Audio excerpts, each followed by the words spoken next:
Hello welcome back to my channel H four videos. ഞാനിന്നൊരു coconut ലഡുവായിട്ടാണ് വന്നിട്ടുള്ളത്. അതിനു മുന്നേ എൻ്റെ ചാനൽ സബ്സ്ക്രൈബ് ചെയ്യാത്തവരുണ്ടെങ്കിൽ ഒന്ന് സബ്സ്ക്രൈബ് ചെയ്യണേ. തൊട്ടടുത്തുള്ള ബെല്ലൈക്കൺ ഒന്ന് എനേബിൾ ചെയ്യണേ. ഓക്കെ ഫ്രണ്ട്സ്, കോക്കനട്ട് ലഡു ഉണ്ടാക്കാൻ വേണ്ടി ഞാനിവിടെ 1.5 കപ്പ് തേങ്ങ ചിരവിയിട്ടിട്ടുണ്ട്.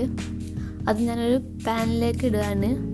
അതൊന്ന് ജസ്റ്റ് ഒന്ന് വഴറ്റിയെടുക്കുക. അതിൻ്റെ നനവൊക്കെ ഒന്ന് പോക്കിയിട്ട് നന്നായിട്ടൊന്ന് വഴറ്റിയെടുക്കുക. ഓവറായിട്ട് വഴറ്റിയെടുക്കരുത്, ബ്രൗൺ കളർ ആകുന്നത് വരെ ഒന്നും വഴറ്റിയെടുക്കരുത്, ജസ്റ്റ് ഒന്ന് വഴറ്റിയെടുക്കുക. ഇനി ഞാൻ ഇതൊരു പാത്രത്തിലേക്ക് മാറ്റാണ്. ചെറിയൊരു ചൂടാറിയതിന് ശേഷം ഞാനിതൊന്ന് മിക്സിയിലിട്ട് ഒന്ന് ക്രഷ് ചെയ്തെടുക്കുന്നുണ്ട്.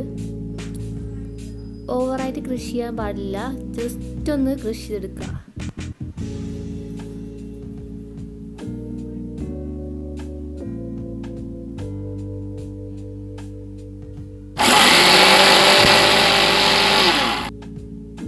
അപ്പോൾ ഇതുപോലെ ക്രഷ് ചെയ്തെടുക്കാം.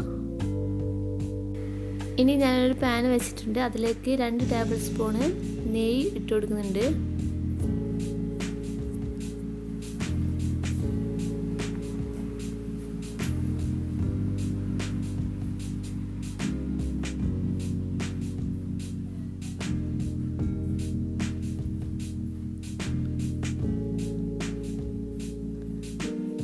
അപ്പോൾ നെയ്യൊക്കെ ഉരുകിയിട്ടുണ്ട്. അതിലേക്ക് നമ്മൾ ക്രഷ് ചെയ്ത് വെച്ചിട്ടുള്ള തേങ്ങ അതിലേക്ക് ചേർത്ത് കൊടുക്കാം. ഇനി ഇതൊന്ന് വഴറ്റിയെടുക്കാം.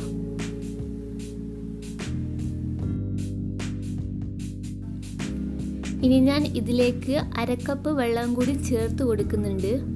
ഇനി നന്നായിട്ടൊന്ന് മിക്സ് ആക്കി എടുക്കാം.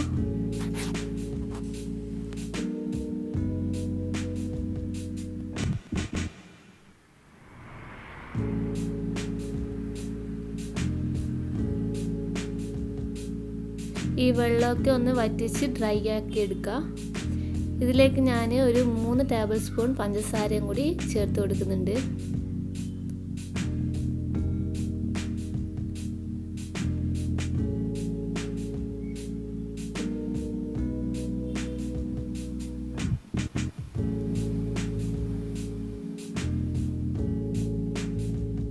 ഇനി ഇതിലേക്ക് ഒരു 2 ഏലക്കായ ഞാൻ പൊടിച്ചത് ചേർത്ത് കൊടുക്കുന്നുണ്ട്.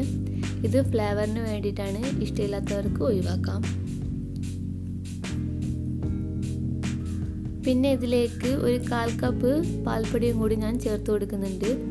ഇനി ഇത് നന്നായിട്ടൊന്ന് ഡ്രൈ ആക്കി എടുക്കുക.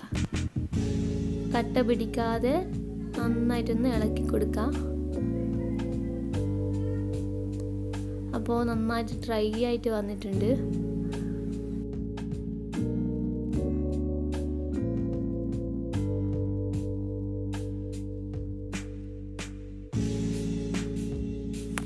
അപ്പോൾ ഞാനിതൊരു വേറൊരു പ്ലേറ്റിലേക്ക് മാറ്റിയിട്ടുണ്ട്.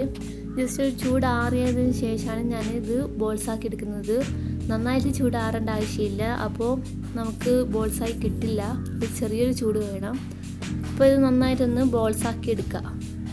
നല്ല ടേസ്റ്റി കോക്കനട്ട് ലഡുവാണിത്. പെട്ടെന്ന് തന്നെ തയ്യാറാക്കാൻ പറ്റിയതുമാണ്. അപ്പോൾ എല്ലാവരും ഇത് ട്രൈ ചെയ്തിട്ട് കമൻറ്റ് ചെയ്യുക.